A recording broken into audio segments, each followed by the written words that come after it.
देखिए, कोरोना के चलते हुए वेंटिलेटर्स, ऑक्सीजन कंसंट्रेटर्स की इसकी जो कमी महसूस हो रही थी, ये पूरे मुल्क भर में इसकी कमी महसूस हो रही थी। इस कमी को समझते हुए मजलिस इत्तेहादुल मुस्लिमीन के हमारे नायब बैरिस्टर असदुद्दीन अवैसी साहब ने इसको गंभीरता से लिया और उनको ये एहसास हुआ कि हम सरकार के ऊपर इसलिए निर्भर नहीं कर सकते हैं कि वैसे भी हुकूमत ने हमारे पास औरंगाबाद के अंदर जब वेंटिलेटर्स दी तो 150 वेंटिलेटर्स आए, लेकिन वो किसी काम के नहीं थे, सिर्फ डब्बे हमारे पास भेज दिए गए थे। असदुद्दीन अवैसी साहब ने अपने तौर के ऊपर जो मजलिस इत्तेहादुल मुस्लिमीन का ट्रस्ट है उसके ज़रिए औरंगाबाद में,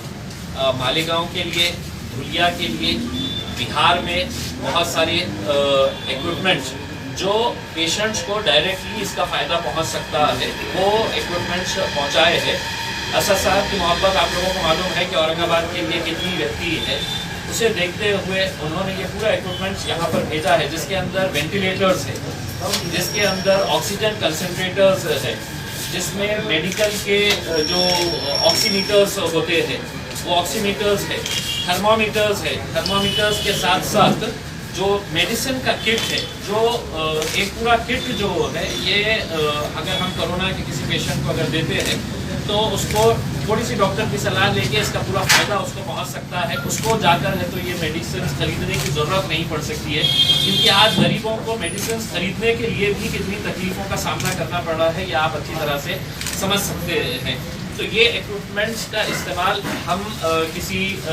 हमारे जो हैदराबाद से आए हुए लोग हैं, ये हमारी भी टीम को इनको डेमोन्स्ट्रेट करके बताएंगे कि किस तरह से अगर किसी को ऑक्सीजन की ज़रूरत है तो उसे सीधा वहाँ पर वेंटिलेटर हॉस्पिटल जाने की ज़रूरत नहीं है। ये ऑक्सीजन कंसनट्रेटर्स हम हमारे तौर के ऊपर वहाँ पर उनको देंगे, इमीडिएट है तो पेशेंट को रिलीफ मिलेगा। जो दूसरे इक्विपमेंट्स है, वेंटिलेटर्स चूँकि हम लोग नहीं कर सकते हैं तो हम किसी प्राइवेट हॉस्पिटल को ये वेंटिलेटर्स देंगे और उनके साथ एक एग्रीमेंट करेंगे कि ये वेंटिलेटर का इस्तेमाल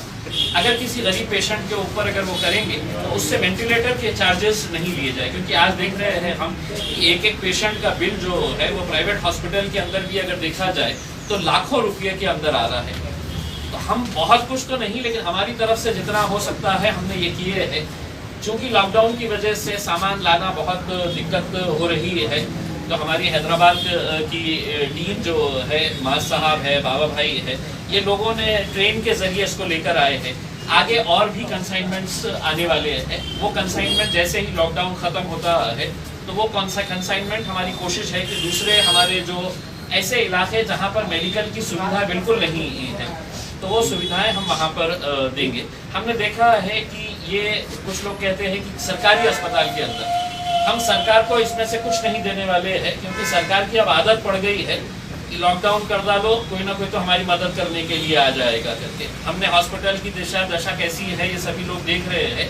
तो हम लोग किसी प्राइवेट हॉस्पिटल के साथ ही ये टाई अप करके ये लोगों को ज़्यादा से ज़्यादा इसका फ़ायदा किस तरह से हो सकता है, उस इरादे से मैं औरंगाबाद, मालेगांव, धुलिया,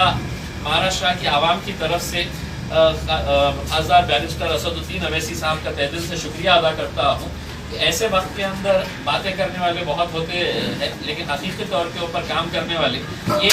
उसूलन अगर देखा जाए तो पिछले 2 महीने से जो असद साहब की कोशिशें थी कि कैसा ये इक्विपमेंट जल्द से जल्द प्रोक्योर किया जाए, लेकिन आपको खुद को मालूम है कि पैसा देने के बावजूद भी ये बहुत मुश्किलों से इक्विपमेंट्स मिल रहे हैं, क्योंकि इसकी डिमांड इतनी ज़्यादा हो गई है। तो असद साहब ने हमसे ये कहा है कि मैं पहला कंसाइनमेंट भेज रहा हूँ, उसको जितने ज़्यादा लोगों तक इसका फ़ायदा पहुँच सकता है वो फ़ायदा पहुँचाने की कोशिश करें। तो मैं तमाम लोगों की तरफ से MIM पार्टी के हमारे प्रमुख बैरिस्टर असदुद्दीन अवैसी साहब, अकबर अवैसी साहब का तहे दिल से शुक्रिया अदा करता हूँ।